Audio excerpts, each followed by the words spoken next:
오늘 말씀은 죄 때문에 오시다 라고 하는 제목으로 말씀을 생각해 보겠습니다. 오늘의 말씀은 예수님이 사람들이 데리고 온 중풍병자를 낫게 해주시고 또 세관 공무원으로 일하는 마태를 불러내시면서 유대 사회를 향해서 던지는 강렬한 메시지를 포함하고 있습니다. 그라사 지방 무덤과 귀신 들린 자들의 귀신들을 쫓아내시고 돼지 치는 자들의 고발로 온 시내 사람들이 예수가 그라사 지방을 떠나가시기를 간구하니 예수님은 떠나실 수밖에 없었습니다. 본문 1절에는 예수께서 배에 오르사 건너가 본 동네에 이르시니 그랬죠. 본 동네라고 하면은 어떤 동네일까요?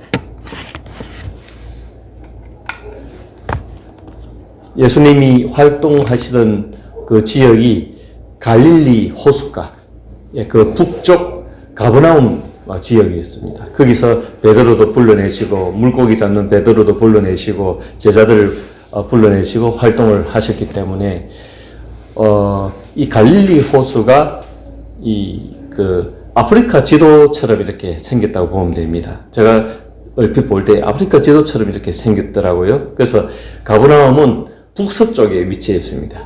갈릴리 호수의 이 북서쪽에 있고 또 이 그라사는 이 오른쪽, 동남쪽이죠. 이렇게 중앙으로 갈릴리에서 오른쪽에 아래쪽에 붙어 있습니다.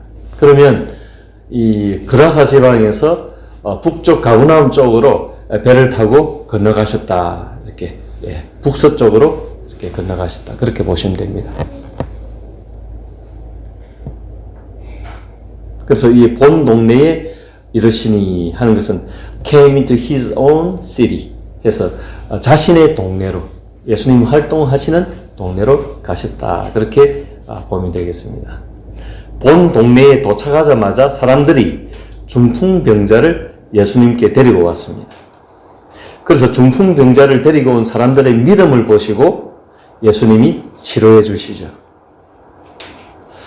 그런데 문제는 예수님이 중풍병자에게 하신 말씀이 문제거리가 되는 겁니다. 이 말씀으로 인해서 유대 사회가 동요됩니다. 뭐라고 말씀하셨습니까? 본문 2절에 보면은 작은 자야 안심하라. 내 죄 사함을 받았느니라 그랬습니다.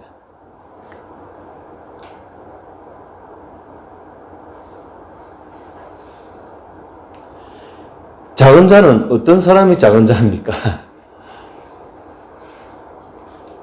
그냥 이 원어의 테크노원이라고 해가지고 중성명사 혹격인데 아이야 그런 뜻입니다. 또 영어 성경에 보면 son 해가지고 아들아 그렇게 말씀하시죠. 아이야. 내 죄 사함을 받았느니라.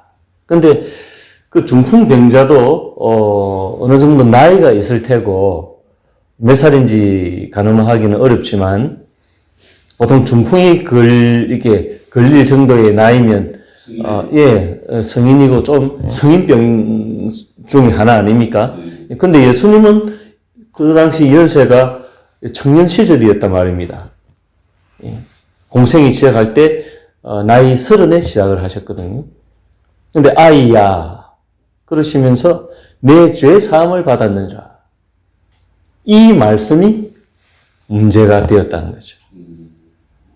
그때 그냥 단순하게 중풍병에서 일어날지어다. 아니면 고쳐질지어다. 아니면 깨끗함을 받을지어다. 한다든지 치료해 주시는 그런 문구로 하셨다면 그냥 넘어갔을 겁니다. 이 서기관들이나 바리새인들이 보고 야, 이 사람은 능력자구나. 그 정도로 생각했겠죠. 대단한 사람이구나. 그렇게 생각했겠죠. 그런데 내 죄 사함을 받았느니라 라고 하니까 그렇지. 예. 그리고 아들아 그러니까. 거기서 문제가 되는데 내 죄 사함을 받았느니라. 죄 사는 권세가 있다라고 하면 이 사람이 누구란 말입니까?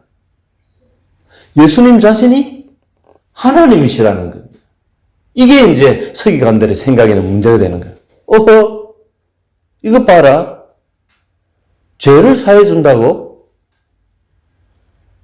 그럼 자기가 하나님이란 말인가? 이렇게 생각이 돌아가는 거예요. 그래서 문제 제기를 하는 겁니다.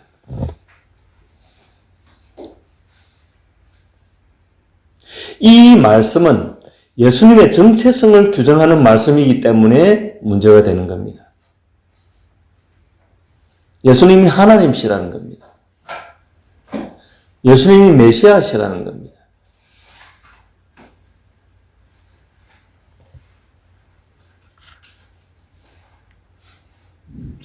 그래서 본문 3절에 보면 어떤 서기관들이 속으로 이르되 이 사람이 신성을 모독하도다 그렇게 말씀하고 있죠.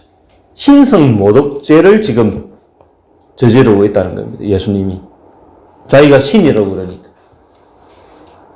자기가 죄를 사하는 근세를 가진 존재이기 때문에 고로 예수 자신은 신이다. 그렇게 바리새인들과 서기관들을 이해를 하는 거죠. 그런데 여러분, 그 이방인, 우리가 지난주 보았죠. 그 이방인 백부장의 눈에도 예수가 누구로 여겨졌습니까? 하나님으로 여겼습니다. 백부장의 눈에도, 이방인이었던 백부장의 눈에도 예수가 신이시라는 게 보이는데, 왜 하나님을 품고 하나님을 연구하고 하나님을 가르치는 서기관들이 예수가 하나님이심을 간파하지 못하죠? 누구보다도 하나님을 잘 아는 사람들 아닙니까? 하나님을 가르치는 종교 지도자들 아닙니까? 누구보다도 하나님의 말씀에 대하여 율법에 대하여 연구를 많이 했던 사람들 아닙니까? 누구보다도 하나님을 잘 안다라고 하는 사람들 아닙니까? 그런데 왜 하나님이신 예수님을 알아보지를 못하죠? 왜 그렇죠? 본문 11절에서 힌트를 얻을 수 있습니다.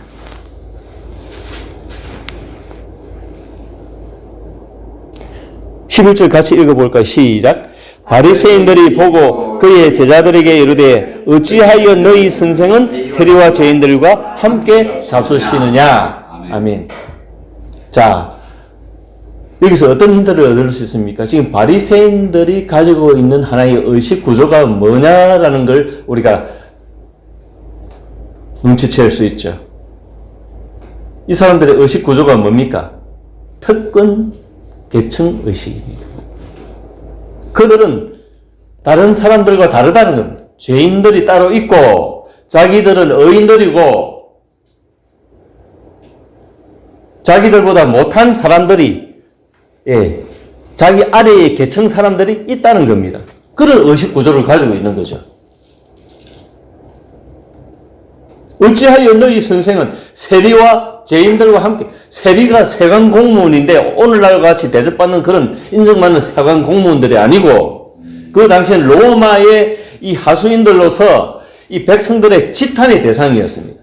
저놈들이 우리 세금을 받아가지고 중간 이익을 남기고 악질들이다 그렇게 매국노다 그렇게 생각을 하는 거죠. 또 죄인들은 누굽니까? 예. 그 당시 이 사람들이 바리새인들이 생각하고 있는 죄인들이라고 하는 것은 이방인의 피가 섞였거나 이방인들. 예, 왜냐하면 이방인들을 향해서 그들은 개라고 여겼거든요. 저 개자식들 이렇게 생각을 했단 말입니다. 이방인들은 주로 유대 백성들은 자기들이 선민의식이 있으니까 자기들은 하나님의 자녀고 하나님의 택함을 받지 못한 저 이방인들은 개자식들이다 그렇게 생각을 했단 말입니다. 그러니까 이방인의 그 피가 섞였거나 아니면 그 세리나 아니면 그 사회의 주류에 섞일 수 없는 아주 하찮은 일을 하면서 먹고 사는 사람들이 있었단 말입니다. 창녀나 상당히 사람들로부터 인정받지 못하는 그런 부류가 있었단 말입니다. 그런 사람들을 죄인들이라고 해요. 그러나 예수님 주변에 또 이 상황에서 예수님은 그 부름받은 마태의 집에서 식사를 하고 계셨거든요.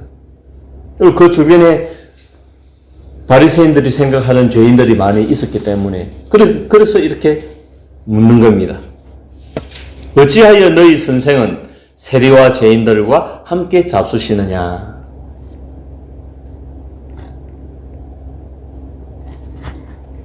그래서 이걸로 봐서는 이 서기관들이나 바리새인들이라 하는 이 유대 종교 지도자들과 유대 주류 사회를 형성하고 있었던 사람들에게는 특권 의식이 있었다. 이 특권층의 권세를 누리고 있었다는 점을 증거로 보여주는 것이죠.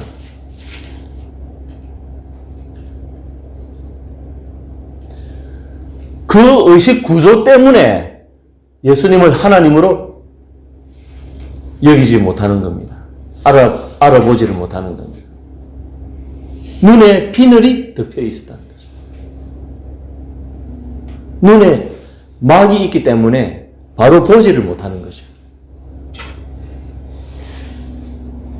이 말씀과 전혀 이렇게 빗댈 수는 없지만은 종교의 어떤 메커니즘이 같이 형성되는 부분을 우리가 볼 수 있는데, 그래서 그 불교권의 그 성철 스님이 뭐라고 그랬습니까? 산은 산이요, 물은 물이로다 그랬죠. 그게 무슨 말씀입니까? 사람들이 산은 산으로 바로 보지 못하고 물을 물로 바로 여기지 못하고, 사람들의 욕망이 산을 산으로 보지 못하고 물을 물로 여기지 못하고 예수를 하나님으로 보지 못한다 그런, 바로 그런 메커니즘이 통하는 것이 있습니다. 예수를 하나님으로 이방인 백부장은 아는데 왜 이 하나님의 공부를 많이 했던 이 바리새인들, 서기관들은 예수님을 하나님의 아들로, 하나님으로 여기지 못합니까? 순간은 못 알아채릴 수 있다 칩시다. 예수님이 끝없이 지금 가르치고 계시잖아요. 예수님이 끝없이 설교하시고 말씀하고 계시잖아요. 왜 그 말씀을 눈치채지 못할까요? 왜 깨닫지 못할까요?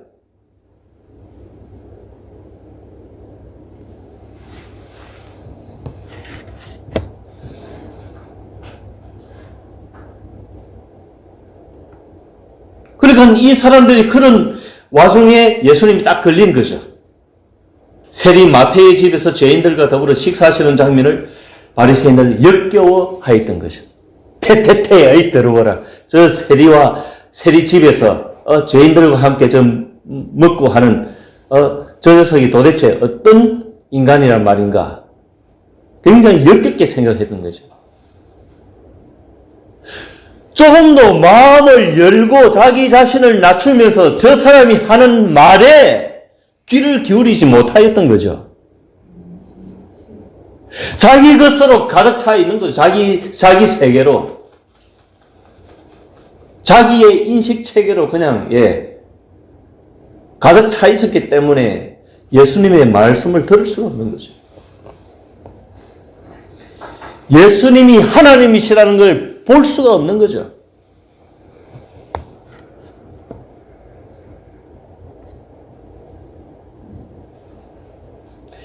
이 바리새인과 서기관들은 하나님을 섬기지 않았습니까? 그런 누구보다도 앞장서서 하나님을 섬기는 사람입니다.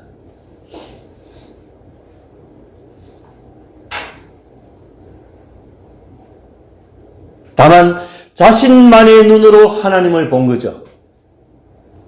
인간의 본능과 욕망의 프리즘으로 하나님을 보니까 하나님이 이 땅에 내려오셔서 말씀하시고 가르쳐 주시는데도 또 신의 경지를 능력의 치유 사역을 통해 보여주시는데도 그들의 마음에 와닿지를 않은 것이죠.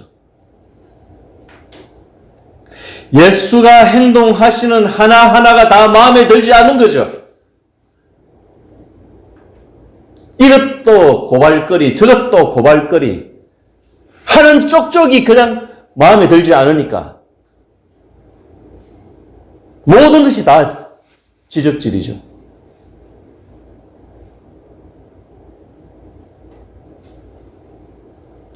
이러한 현상에 대하여 예수님이 하시는 말씀이 무엇입니까? 본문 4절 5절 같이 읽습니다. 4절 5절 같이 읽습니다. 시작. 예수께서 그 생각을 아시고 이르시되 너희가 어찌하여 마음에 악한 생각을 하느냐. 네 죄 사함을 받았느니라 하는 말과 일어나 걸어가라 하는 말 중에 어느 것이 쉽겠느냐. 아멘. 예수님이 다 아시는 거죠. 그 마음의 생각을. 너희가 어찌하여 마음에 악한 생각을 하느냐. 내 죄 사함을 받았느니라 하는 말과 일어나 걸어가라 하는 말 중에 어느 것이 쉽겠느냐. 예수님은 하나님이시기 때문에 내 죄 사함을 받았느니라 하는 그 말씀을 하시는 것이 더 쉽다는 겁니다. 당연하다는 것입니다. 근데 왜 걸고 넘어지느냐는 거죠.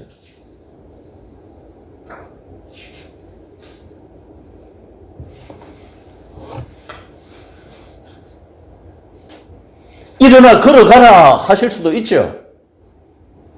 그러나 예수님은 이 사람들의 악한 마음의 생각들을 아시고 문제 제기를 하시는 거죠.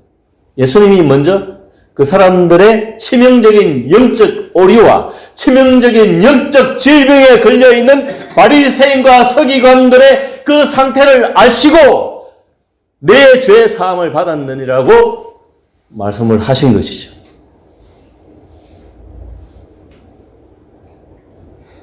그러니까 우리가 예배를 드릴 때마다 하나님 앞에 나아갈 때마다 뭐 어떻게 하라고요? 자기 자신을 죽이라고요.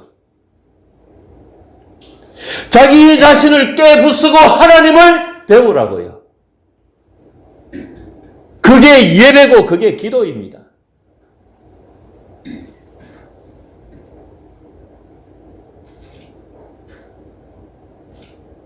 우리가 기도 제목을 가지고 안 나갈 수는 없지만 우리가 다급한 일들이 있기 때문에 그 일들을 하나님 앞에 아뢰지 않을 수 없지만 그러나 우리가 하나님 앞에 나아가는 그 본질적인 그 목적과 그 이유는 우리 자신을 죽이고 하나님을 배우는 것입니다. 아, 하나님 그렇군요. 그래서 시편 73편 기자가 이 세상 돌아가는 것이 상당히 억울하다는 거죠.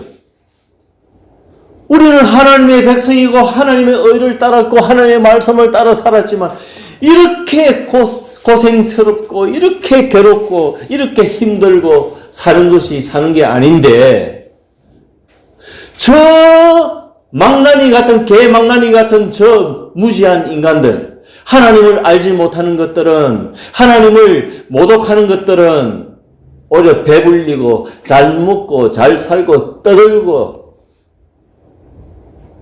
심지어 죽을 때조차도 고통을 느끼지 않고 그 죽고 정말 세상에 복이라는 복은 다 받고 사는 인간들처럼 여겨지는데 하나님 도대체 이게 어찌된 일입니까? 왜 하나님의 자녀들을 이렇게 내버려 두십니까? 그렇게 항변하면서 하나님께 되어들었습니다. 그래서 나중에 고백이 뭐죠? 내가 지성소 깊은 곳에 들어가서야 그 일의 결국을 알았다라고 고백하죠.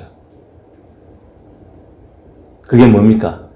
마지막에 하나님의 심판이 있다는 겁니다. 마지막에 하나님의 심판이 있다는 겁니다. 지금 잠깐 낙을 누리고 배를 불리고 뭐 잘되고 뭐 오히려 하나님 앞에 잘못하는 것들이 더 건강하고 오히려 하나님의 의인들, 하나님의 백성들은 굶주리고 힘들고 어렵고 그거 너무 억울해하지 마라. 너희에게는 영원한 생명이 있고 저들에게는 없다. 심판이 있다.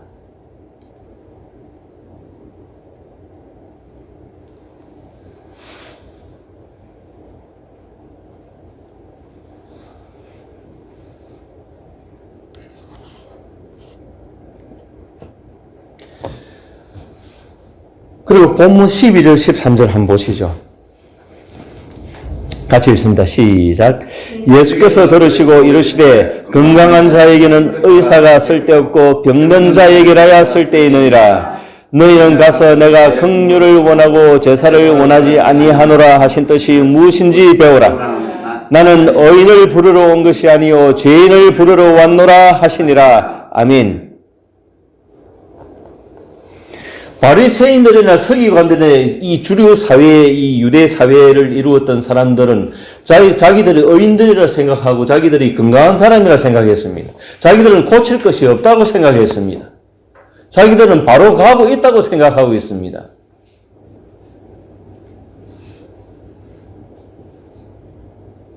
그러나 고칠 것이 없습니까? 우리는 날마다 순간마다 고쳐야 합니다. 맞습니까? 날마다 순간마다 고쳐야 합니다. 아멘.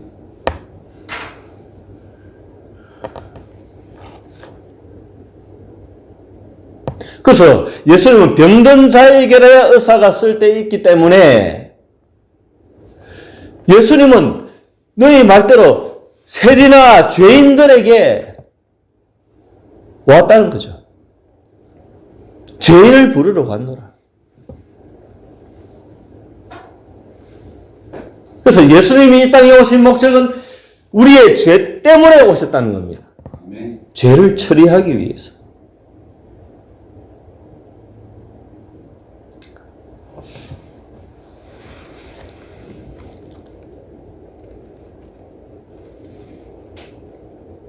그래서 무엇을 배우라고 그러죠? 무엇을 배우라고 말씀하십니다. 13절에 내가 긍휼을 원하고 제사를 원하지 아니하노라 하신 뜻이 무엇인지 배우라. 나는 의인을 부르러 온 것이 아니요 죄인을 부르러 왔노라.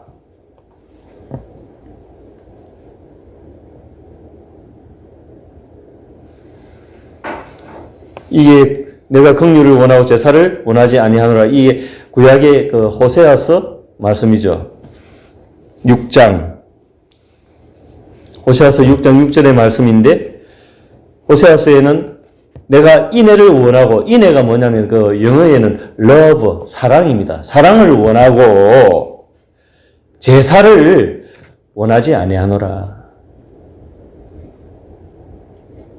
너희가 티끌만큼이라도 사랑하는 마음을 가지기를 원한다면 내가 보일 것이다. 내가 보일 것이다. 내가 하나님으로 보일 것이다. 근데 너희는 사랑을 버렸다. 긍휼을 버렸다. 그래서 사사건건이 물고 뜯고 지적하고 그러니까 하나님을 하나님으로 못 본다. 산을 산으로 못 본다. 물을 물로 못 본다.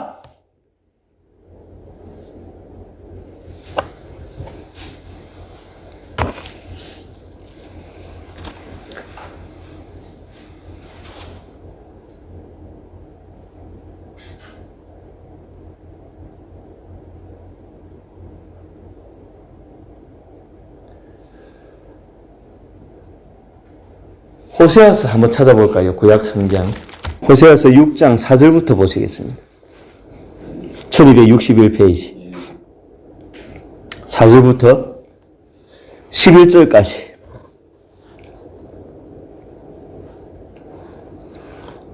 같이 한번 읽겠습니다. 시작. 에브라임아 내가 네게 어떻게 하랴 유다야 내가 네게 어떻게 하랴 너희의 인애가 아침 구름이나 쉬 없어지는 이슬 같도다. 그러므로 내가 선지자들로 그들을 치고 내 입의 말로 그들을 죽였노니 내 심판은 빛처럼 나오느니라.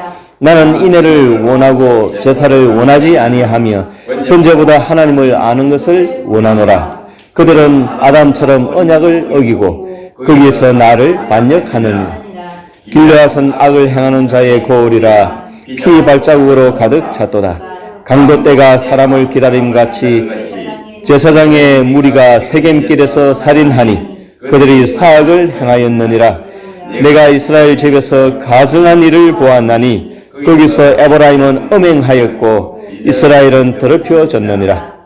또한 유다여 내가 내 백성의 사로잡힘을 돌이킬 때에 내게도 추수할 일을 정하였느니라. 아멘. 부름받은 이스라엘 백성들이 구약의 백성들이 하나님 알기를 잘못 알고 있다는 겁니다. 사는 걸 개차반같이 살면서 그들은 입으로 하나님을 섬긴다 그러고 제사를 쫓았다는 것입니다. 그래서 제사 드리지 말고 바로 살아라. 그렇게 하나님이 말씀하시는 겁니다.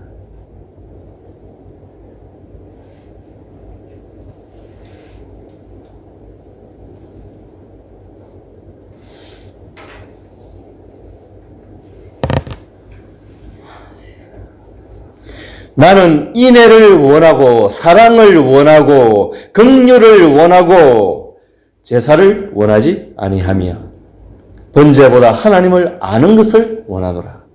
그래서 여러분 하나님 앞에 나아갈 때 예배할 때나 기도할 때 하나님을 알기를 원하셔야 된다는 겁니다. 하나님을 배워야 된다는 것입니다. 하나님 배운다는 게 뭡니까? 자기 자신을 죽여야 하나님을 배울 수 있습니다. 자기 자신이 뱀과 같이 또아리를 털고 자기 자신 안에 자기 자신이 딱 자리 잡고 있으면 하나님이 들어올 공간이 없습니다. 그러니까 자기 자신을 비워야 되는 겁니다. 그래야 하나님을 배우게 됩니다. 바로 그 원리죠. 구약의 백성들이 그렇게 했던 것처럼 바리새인들이여 서기관들이여 너희가 딱 그 모양이다. 그 말씀을 하시는 겁니다. 구약의 이스라엘 백성들이 했던 것처럼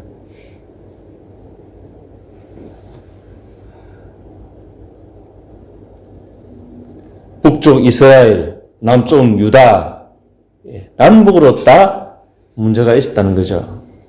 심판받을 일이 있다는 거죠. 에브라임, 이런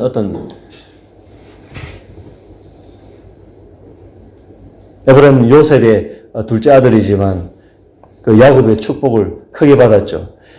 하나님의 복을 크게 받았음에도 불구하고 자기 자신의 그 복을 받은 그게 있었죠. 그래서 에브라임이 복을 많이 받았지만은 자기 자부심이 있었죠.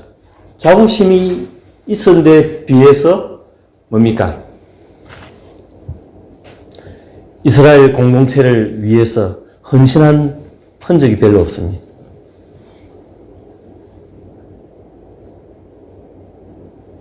그런 것들이 우리 마음에 자리 잡기 시작하면 문제가 된다는 거죠. 에브라임은 누굽니까?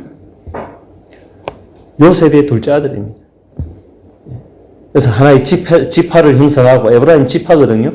그래서 때로는 북이스라엘을 나타낼 때에 에브라임이라고 해서 북이스라엘을 대변해서 이렇게 나타낼 때도 있고 또 에브라임 그 지파를 들어가 보면 그렇게 해서 복을 많이 받은 반면에 세력을 많이 형성한 반면에 그렇게 특출나게 하나님의 나라에 헌신한 흔적이 안 보입니다. 자부심만 무성하고 헌신도 없었다는 거죠.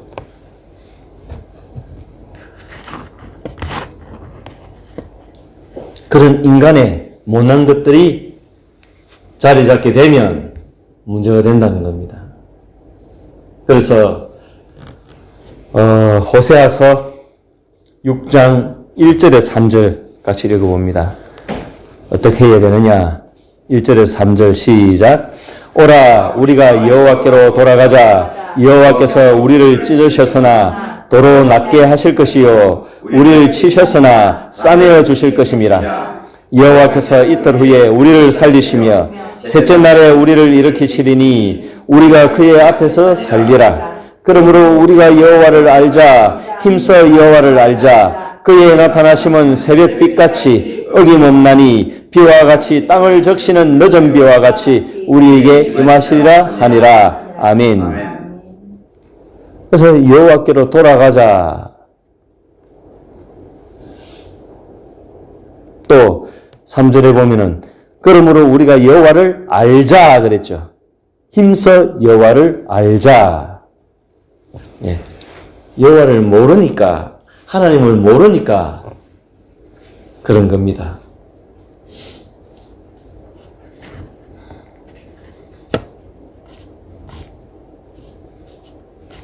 말씀을 정리하겠습니다. 예수님은 무엇 때문에 이 땅에 오셨다고요? 무엇 때문에? 오늘 말씀의 제목에 제가 말씀드렸죠. 죄 때문에 오셨습니다. 죄는 우리 인간이 끌어들였고 이 죄가 없어지지 않는 이상 하나님의 나라, 예수의 왕국은 없습니다. 그래서 이 죄를 처리하러 예수님이 오신 것입니다.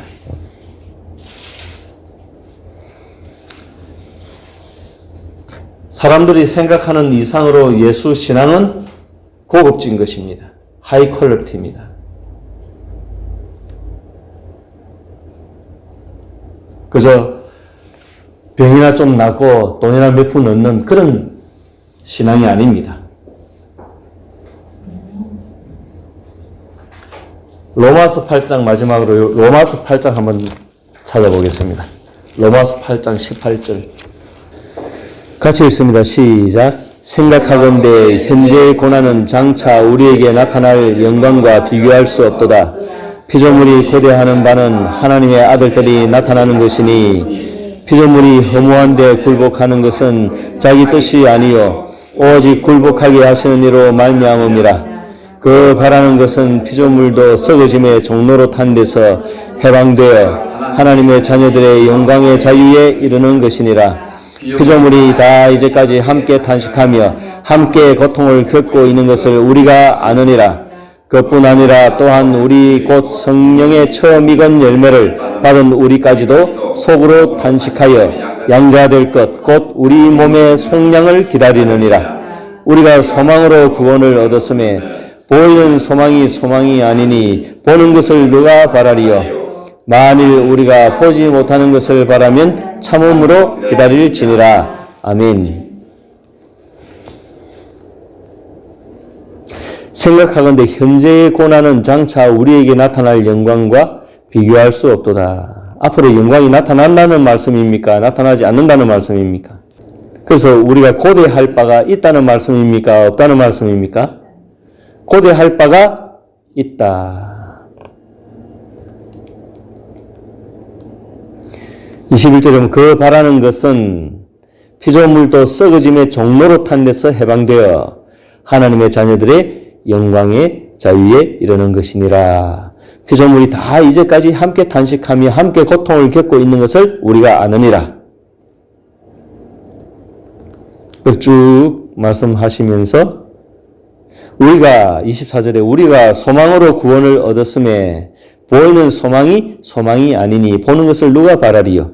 만일 우리가 보지 못하는 것을 바라면 참음으로 기다릴지니라. 우리 소망이 있다는 겁니다. 지금은 보이지 않지만 우리 소망 속에 나타날 일이 반드시 있다는 것입니다.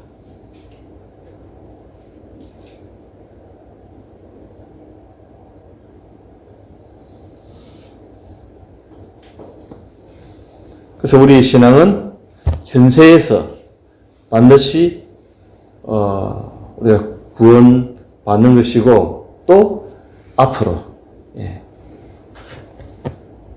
영원히 구원받는 구원의 완성 단계가 있다는 것입니다.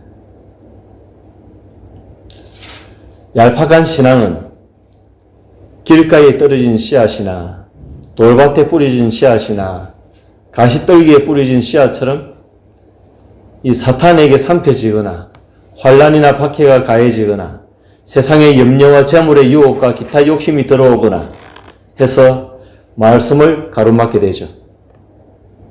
그래서 결실치 못하는 케이스가 경우가 될 수 있다는 점을 간과하지 마시기 바랍니다. 이걸 가지고 우리 하나님의 구원이 뭐 흔들거리느냐, 뭐 약하냐, 뭐 그런 생각하지 마시고 인간이 하나님 앞에 나오면서도 잘못될 수도 있다는 것입니다. 얼마든지 잘못될 수 있습니다. 그건 우리 사람이 모릅니다. 어떤 사람이 잘못되는지 바로 되는지 우리가 모릅니다. 그래서 우리는 매 순간 매일같이 누구를 배운다? 하나님을 배워야 되는 것입니다. 그러려면 내가 하는 내 속에 있는 의식 구조, 습관, 생각 그런 것들을 죽여야 되는 겁니다. 안 죽이면 절대로 못 배웁니다. 죽이는 만큼 배웁니다. 또 배우는 만큼 죽이죠. 그래서 힘써 여호와를 알자 그랬죠. 알자.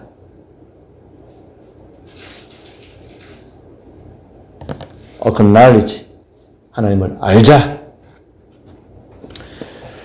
그래서 이 신약 성경에 등장하는 또 마태복음에 등장하는 중풍병자를 고치고 또 이런 어떤 일들을 둘러싸고 병 고치는 데만 집중하지 마시고 이러한 깊은 하나님의 계획과 우리 신앙의 그 깊이가 있다는 사실을 깨달아 아시고 그것들을 부단히 배워서 우리가 참 신앙인으로 산다는 것이 무엇인지 또 하나님이 말씀을 통해서 우리에게 요구하시는 것들이 무엇인지 우리가 그걸 깨달아 알아야 되는 겁니다.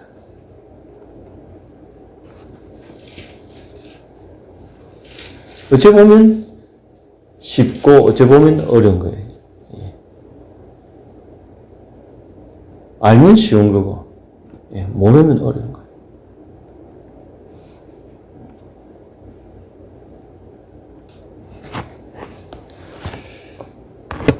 언제나 우리 신앙의 걸림돌은 뭡니까? 우리 신앙의 걸림돌이 뭡니까? 저가 걸림돌이 되겠죠. 그러나 더 엄밀하게 말하면 자기 자신이 걸림돌입니다. 지가 문제입니다. 지가. 우리 자신이 문제가 된다고요. 나 자신이 문제가 된다. 나 자신이 죄를 끌어들인 거고. 죄는 어떻게 형성됐는지는 몰라도 바깥에 있는 것이죠. 그래 에덴 동산에서 죄를 끌어들인 거죠. 에덴 동산으로. 인간 안으로 인간 스스로 그 죄를 끌어들인 거죠.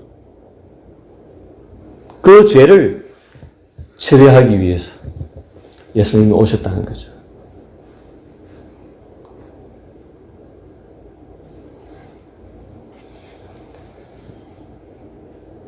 이 점을 깊이 묵상하시고 이번 한 주도 하나님을 힘써 아시는 또 알고자 하시는 우리 모두가 되시기를 주님 이름으로 축원드립니다. 아멘.